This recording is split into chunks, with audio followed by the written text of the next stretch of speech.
life, everyday, late at night, not okay.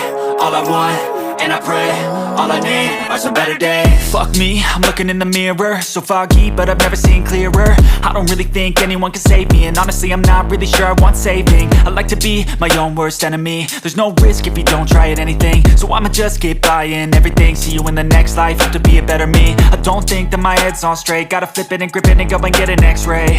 What's wrong with me? I just feel weight pushing on my chest and it squeezes till I suffocate. Better change my mindset, meditate. It's pretty cool that I'm alive and have better days. I could walk, see, hear, I should celebrate. Think I could change my mind, maybe elevate. Living life, everyday, late at night, not okay. All I want, and I pray, all I need are some better days.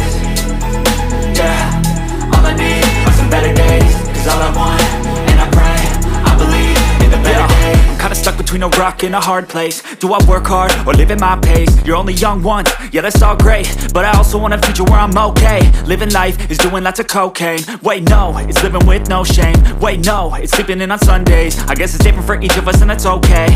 Well I just wanna be happy, how to get there? Glad that you asked me. I think it's different for everyone. Some of us need work, others need fun. Some of us need purpose to overcome. But try to do what you love when it's said and done. Cause there's so many differences in each of us. Trust your gut, it can show you what you want. Living life, everyday, late at night, not okay.